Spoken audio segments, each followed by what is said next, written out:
ridha Allah, menuju ridha Allah.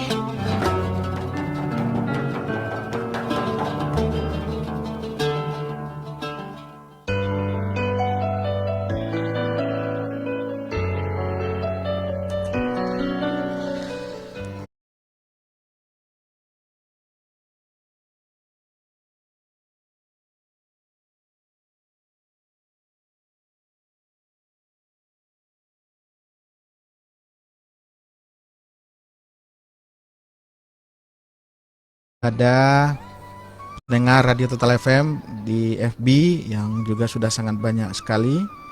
Ada juga salam hormat kepada Uda atau Uandata, Uda Taufik. Kemudian ada Bapak Ferry Skiansah di Jakarta. Terima kasih Pak sudah mengikuti Radio Total FM. Ada Misrayati di Tebaruah. Kemudian banyak sekali. Terima kasih atas kehadirannya. Ada Alvinda Yananda, terima kasih. Semua pendengar juga Pak Akmul yang hari ini sangat semangat. Ada salam dari Buya kepada pendengar setia. Kemudian kepada keluarga di rumah yang juga sedang mendengarkan Radio Total FM. Pendengar setia, kita lanjutkan ke sesi kedua. Nanti jika ada yang ingin bertanya, kita persilahkan di line telepon 0852 6462 0922 dan juga bisa melalui SMS.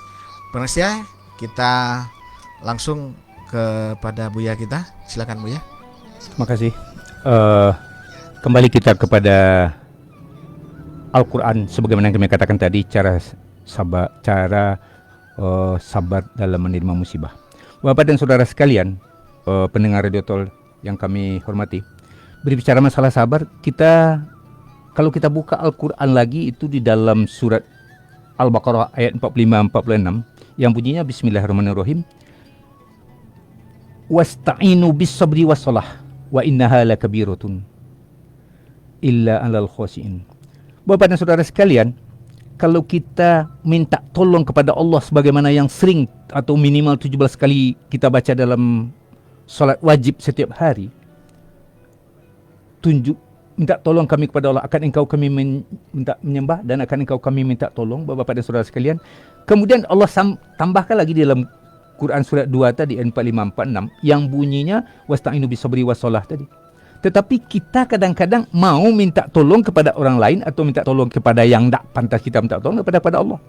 Dan ayat 46 dari surah Al-Baqarah itu katanya, yang tadi minta tolonglah kamu kepada sabar dan salat, dan itu berat kecuali orang yang yakin. Dalam surah ayat 46 bunyinya allazina yazunnuna annahum mulaku rabbihim wa inna ilaihim rajiun wa annahum ilaihi rajiun.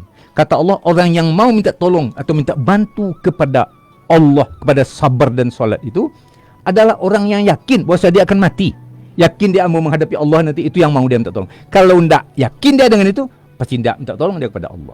Bapak dan saudara sekalian, kembali kita kepada Al-Quran tadi. Sebab kalau kami menyampaikan ceramah ini memang banyak kepada Al-Quran. Sebab Bapak dan saudara sekalian, berbicara kita masalah hadis, itu kadang-kadang orang banyak menanya sanadnya dan lain sebagainya. Tapi kalau Al-Quran itu sudah final, pertanyaannya ya apa tidak, itu aja. Kalau yakin kita Al-Quran, baca. Kemudian Bapak dan saudara sekalian, contoh lagi, kalau kita masalah percaya atau yakin dengan yakin, di dalam surat 7 atau Al-A'raf ada Allah mengatakan ayat 96 yang bunyinya walau anna ahlal qura amanu wattaqau la fatahna alaihim barakatim minas samai wal ard walakin kazzabu fa aqasnahum bima kanu yaksibun. Jikalau penduduk suatu negara, suatu kaum beriman dan bertakwa. Bapak dan saudara pendengar Radio Tol yang kami muliakan, bukan hanya sekadar beriman, tetapi harus bertakwa. Beriman, diyakini, dan kita bertakwa itu berlindung, minta tolong. Kita jauhkan sifat kita dari sifat maksiat, sifat mungkar. Perangai kita, akhlak kita, budi pekerti kita, semuanya dihindarkan dari sana. Berarti bertakwa itu menjaga diri dari perbuatan yang mungkar dan maksiat, perbuatan dosa. Kalau beriman Bapak dan saudara sekalian, iblis juga beriman. Kenapa kami katakan iblis juga beriman, setan juga beriman? Kenapa kami katakan demikian? Karena sewaktu Nabi Adam alaihissalam di dalam kubur, dikatakan di sana oleh iblis bahwa khaliduna fiha itu tetap, itu katanya kekal dalam surga karena dia makan buah kuldi. Maka Adam mau. Kemudian Adam Marah Allah pada Adam, disuruh keluar, termasuk iblis. Apa kata iblis di dalam surat Al-A'raf ayat 13? Qala inna minal munzirin. Kata iblis di sana, ya Tuhan, hidupkan saya sampai hari kiamat. Bapak dan saudara sekalian, kalau iblis itu berdoa kepada Allah, kenapa dia berdoa? Karena dia yakin yang menghidupkan sesuatu atau membuat, yang menciptakan bumi dan isinya ini adalah Allah. Dan yang memberi rezeki adalah Allah, yang menyehatkan adalah Allah, yang mengenyangkan adalah Allah, yang memberi istri, keluarga, tanah hati, semuanya adalah Allah. Yakin iblis itu, beriman dia. Tetapi kesalahan iblis adalah sifat sombong, Bapak dan saudara sekalian. Sombong dalam arti kata melawan kebenaran. Ketika ditanya oleh Allah kepada iblis, apa kata Allah? Qala ma mana'aka alla tasjuda iz amartuka. Apa kata iblis? Ana khairum minhu, khalaqtani min nar, khalaqtahu min tin. Kata iblis, saya lebih baik daripada manusia itu, daripada Adam itu. Khalaqtahu min tin, khalaqtani min nar. Kata Allah, kata iblis, Adam itu daripada tanah, saya itu daripada api. Itu sombong, Bapak dan saudara sekalian. Dan kita sekarang sombong melawan kebenaran. Bukan sombong tak mau ditegur atau mungkin sombong macam dan sebagainya, tapi sombong melawan kebenaran. Sudah terang Al-Quran mengatakan beriman dan bertakwa tadi, tapi kita fa'akhusnahum bima kanu yasbun, tapi kita tidak mau mengingkari itu sebagaimana janji kita kepada Allah. Bapak dan saudara sekalian, kemudian kita pindah juga kepada Al-Quran, semacam kita bersedekah. Kita kadang-kadang kikir, dan kadang-kadang maka justru karena itu Allah mengatakan di dalam surat Al-Ma'arij ayat 19, apa kata Allah? Bismillahirrahmanirrahim. Innal insana khuliqa halu'a iza massahu saru jazua wa iza massahul khairu manu'a illal musallin. Sungguhnya manusia itu kami ciptakan keluh kesah, kaya susah, miskin lebih susah lagi, tidak punya anak susah, udah punya anak menyusah lagi. Jadi tidak ada kita, dan itu kata Allah di sana. Tetapi kalau dapat dia umpamanya musibah, katakanlah mungkin ada gempa umpamanya, katakanlah mungkin di Nusa Tenggara Barat, di NTT, di Sulawesi, dia gelisah di sini. Kenapa? Karena dia memikirkan dunia ini, bukan diri yang dipikirkannya kepada Allah, bagaimana cara mendekatkan diri kepada Allah. Dan kemudian dia dapat rezeki, mungkin dapat ya katakan bisa saja pangkat, bisa saja harta, bisa lain, tapi dia akan kikir. Wa iza massahu saru jazua wa iza massahul khairu manu'a illal musallin, kecuali orang yang solat. Dan orang yang solat ini, Bapak dan saudara sekalian, kita harus kembali kepada Al-Quran lagi. Kita baca Al-Quran itu dulu, mengerti kita apa yang kita baca, baru laksanakan solat. Dan setelah solat baru dia innas solata tanha anil fahsya'i wal munkar. Itu dalam surah Al-Ankabut ayat 45. Utslu ma huya ilaika minal kitabi aqimis shalah wa atuz zakah. Aqimis shalah inna salata tanha anil fahsya'i wal munkar. Dirikan solat, baca dulu kitab Al-Quran yang diwahyukan Allah kepada Nabi kita Muhammad SAW ini, dan kemudian baru kita dirikan salat. Dan baru salat itu akan melarang kita daripada perbuatan maksiat. Tapi kalau tidak, Bapak dan saudara sekalian, pendengar radio total yang kami muliakan, kita hanya salat, nampak bagi orang kita rajin salat, nampak bagi orang kita mendoa, nampak bagi orang kita, itu aja jadinya, bukan untuk Allah. Sebab kalau untuk Allah, sebetulnya masalah salat ini mengerjakan, katakan mengerjakan salat wajib, itu wajib kita nampak oleh orang hendaknya berjamaah. Kenapa? Akan termotivasilah orang untuk solat mengabdi kepada Allah, sebagaimana firman Allah di dalam surah Az-Zariyat ayat 56 itu, wa ma khalaqtul jinna wal insa illa liya'buduni. Tidak kami ciptakan manusia kecuali memperhambakan diri kepada Allah. Tapi kalau masalah solat sunat, itu boleh di rumah dan bagus di rumah. Tidak tahu orang bahasa kita ke sunat. Kadang-kadang kaum muslimin pendengar radio yang kami muliakan, kita kadang-kadang kalau pergi ke masjid, kalau Bapak saudara pergi ke masjid, dibawalah orang yang tidak pernah sholat ke masjid itu pada hari Jumat. Hari Jumat dibawa dia ke masjid, sampai dari Jumat itu kita bayar dia. Katakanlah dia tidak mau, anda salah nanti adalah sholat katanya. Kita bawa dia, kita bayar dia. Sampai di masjid kita melaksanakan sunat tahiyatul masjid, pasti orang yang tidak pernah sholat ini melaksanakan sholat sunat. Jadi dia itu dilihat orang yang penting sama dia, bukan untuk dirinya. Maka dari itu kita berusaha membaca Al-Quran ini, Bapak dan saudara sekalian, secara total kita baca dan berusaha kita mengerti semuanya. Berusaha, walaupun tidak kita enggak mengerti, banyak orang yang tidak mengerti dengan Al-Quran. Mungkin para da'i, para mubalik, mungkin kita tidak sempurna mengetahui isi Al-Quran ini artinya. Namun kita berusaha untuk itu. Sebab kaum muslimin, pemirsa radio, pendengar radio total yang kami muliakan, seperti sekarang ini kita ada musibah. Musibah namanya manusia kif. Kalau kif itu dikatakan supaya dia pergi cepat. Dalam Al-Quran itu doa Nabi Yunus dibaca oleh dikatakan oleh Allah dalam Al-Quran, Allah ilaha illa anta subhanaka inni kuntu minaz zalimin. dan kita baca untuk bersama inna kunna minaz zalimin, itu Quran surat Al-Anbiya surat ke-21 ayat 87. Kita baca itu. Bukan hanya ayo sama-sama aja kita membaca doa semoga penyakit ini pergi terus, pergi sekalian lebih cepat perginya. Bukan hanya begitu. Sebab itu diperkuat atau dimotivasi lagi oleh Allah dalam Al-Quran surat 37 ayat 139. Surat As-Saffat, sudah surah Yasin. Yasin ayat 30, surat 36, As-Saffat itu 37, kata Allah di sana, betul Nabi Yunus ini seorang rasul dan dia pergi dalam keadaan marah. Dan kemudian singkatnya, kalau seandainya Nabi Yunus ini tidak orang yang banyak berzikir, maka dia tidak akan keluar dari perut ikan sampai hari berbangkit. Bapak dan saudara sekalian, jadi kita hanya jangan lip service. Disuruh baca doa, ya kita baca. Dan tak, kalau perlu, kadang-kadang imam membaca doa, tidak mau dia mengaminkan. Kenapa? Karena dia tidak tahu artinya. Katanya mungkin berbeda-beda permintaan orang si imam dengan si makmum. Mana ada berbeda? Kita semua pasti dalam Al-Baqarah 201 itu, Rabbana atina fid dunya hasanah wa fil akhirati hasanah, kalau orang beriman, Bapak dan saudara sekalian. Jadi kalau kita kembali kepada Al-Quran, kita akan berusaha mencari apa isi Al-Quran itu, bagaimana dan bagaimana cara melaksanakannya. Kalau kita baca ini, kalau kita baca, ada dalam Quran semuanya.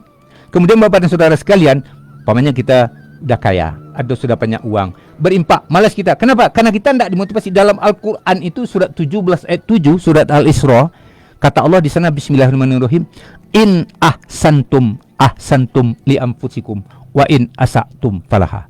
Jika kamu berbuat baik, kebaikan itu untuk dirimu. Jika kamu berbuat kejahatan, kejahatan itu juga untuk dirimu. Walaupun kita berbuat baik di Payakumbuh, di 50 kota, dan kebaikan itu jangan kita tunggu kepada Allah. Mana? Katakanlah mungkin ada orang yang non-Islam. Ini contoh nih Bapak dan saudara sekalian. Bisa saja orang bule, jatuh dia, kita tolong dia. Kapan dia mau balas jasa dengan saya? Jangan ditanya itu. Kita kembalikan aja kepada Allah. Sebagaimana dalam Al-Quran surah Al-An'am itu dalam ayat 162, inna solati wa nusuki wa mahyaya wa mamati lillahi rabbil alamin.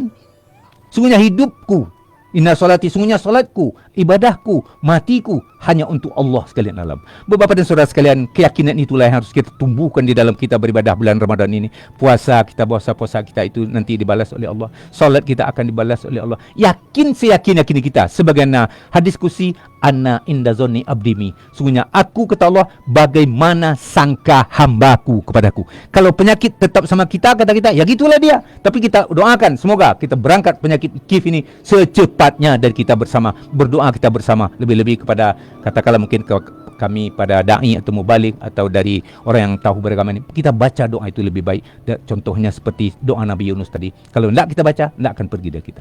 Kemudian Bapak dan saudara sekalian, sebagaimana ketika katakan tadi, berbuat baik. Contoh lagi dalam Quran surah 2 ayat 261. Kata Allah, masalul lazina yunfikuna amwalahum fi sabilillahi kamasali habatin ambatat sab'a sanabila fi kulli subulatin mi'atin abbah wallahu yudha'ifu wallahu wasi'un alim. Lima yasha wallahu wasi'un alim. Kata Allah di sana, orang yang bersedekah atau berimpak itu, memberikan hartanya kepada orang lain itu seperti dia menanam sebuah biji, dan biji tersebut akan diberi cabang oleh Allah 7. Sudah diberi tanam 1, beri cabang 7. Sudah diberi cabang 7, dikali lagi 100. Dikali 100. Jadi artinya 700. Wallahu yudha'ifu liman yasha. Allah akan melipat gandakan, terserah sama Allah. Berapa mau diperkarakan Allah? Berapa lipat gandakannya?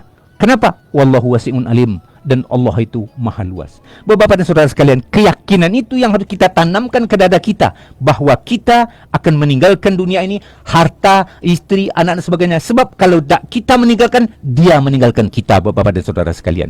Itu yang harus kita yakini selaku orang beriman. Kemudian di dalam surat An'am surat ke-6 ada juga ayat 160, Allah juga mengatakan, Bismillahirrahmanirrahim, man ja'a bil hasanati falahu asru amsalihah. Kata Allah sana, siapa yang datang dengan satu kebaikan, berbuat saja baiklah kita kebaikan agak satu, pasti dibalas Allah 10. Yang mengatakan Allah, yang menjanjikan Allah.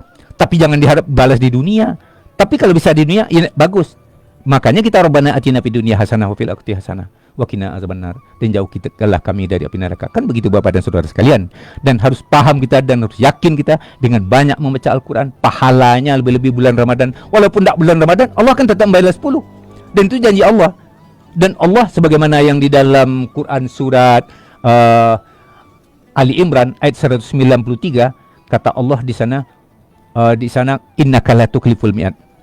Rabbana wa atina ma wa'adtana ala rusulika wa la tuhzina yaumal qiyamah innaka la tukhliful mi'ad. Ya Tuhan kami, berikanlah kepada kami apa yang dijanjikan kepada Rasul kami, dan janganlah kami dihinakan pada hari kiamat nanti. Innaka la tukhliful mi'ad, sesungguhnya engkau tidak memungkiri janji. Bapak dan saudara sekalian, itulah kira-kira keyakinan yang harus kita pahamkan dan kita tanamkan ke dalam dada kita. Tidak kita lip service, lain di mulut kita, lain di hati kita, lain yang kita baca di Quran, lain pula yang kita amalkan. Tentu kita menjadi orang munafik. Tapi kalau kita apa yang kita baca di Al-Quran dan kita yakini dan kita amalkan, sudah itu kita bertawakal kepada Allah. Wa ala rabbihim yatawakkalun. Dan juga di dalam Al-Quran surat 34 atau surat Sabah ayat 39 juga Allah mengatakan, wa ma anfaqtum min syai'in fahuwa yukhlifu. Apa saja yang kamu infakkan, apa saja yang kamu berikan harta kamu, pasti diganti oleh Allah. Pasti, tidak ada lagi. Jadi Bapak dan saudara sekalian, yang perlu kami sampaikan pada hari ini memang cara untuk sabar dalam menimba musibah ini, kita harus kembalikan kepada Allah dan kita banyak membaca Al-Quran.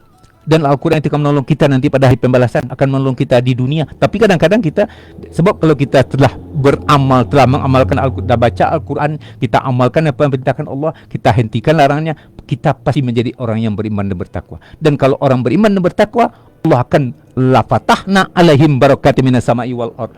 Allah akan bukakan pintu keberkatan dari langit dan dari bumi. Bapak dan saudara sekalian, kita harus yakin itu. Jangan kita berputar-putar, jangan kita nanti begini, oh kita berusaha dulu. Berusaha itu penting, wajib. Tidak ada, kita tidak boleh pemalas. Sebab kata Rasulullah itu, i'mal li dunyaka ka'annaka ta'ishu abadan wa'mal li akhiratika ka'annaka tamutu qadan.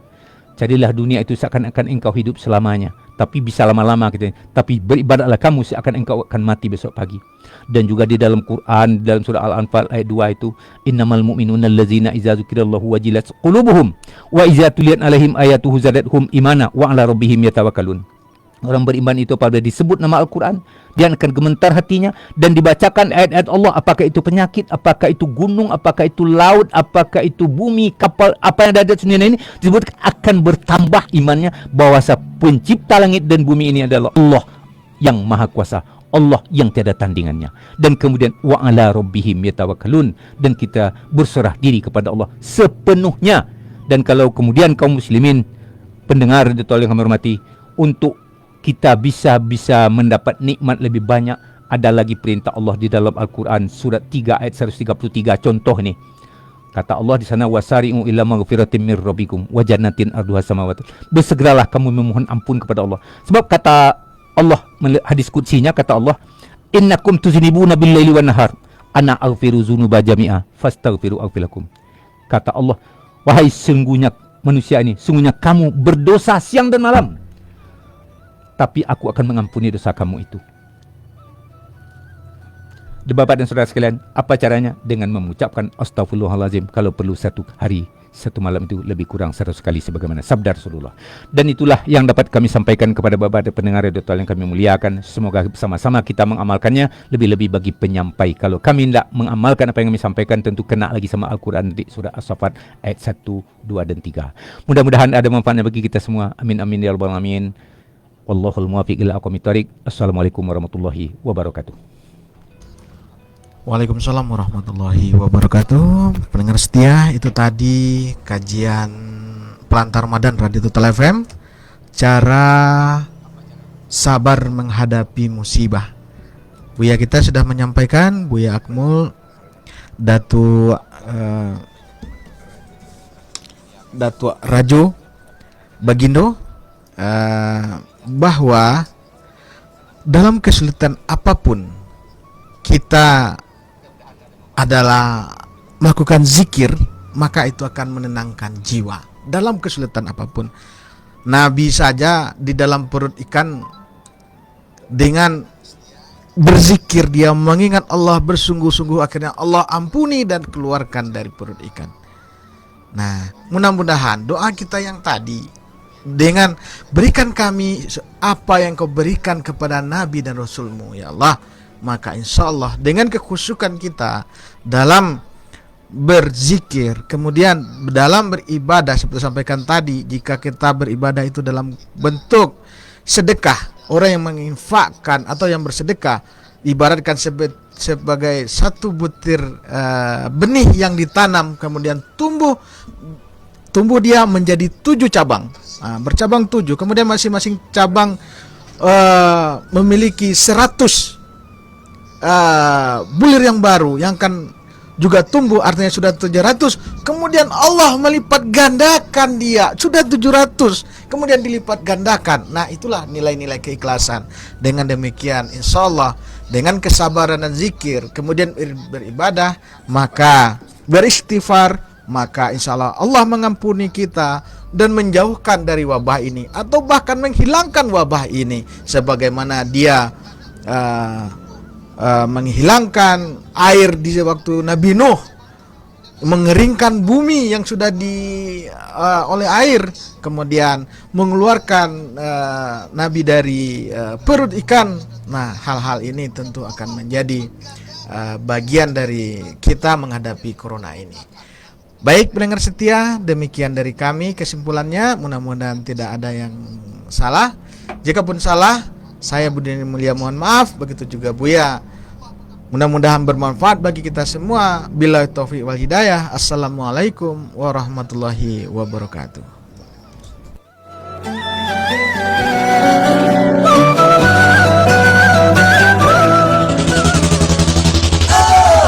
Anda masih mendengarkan 93,8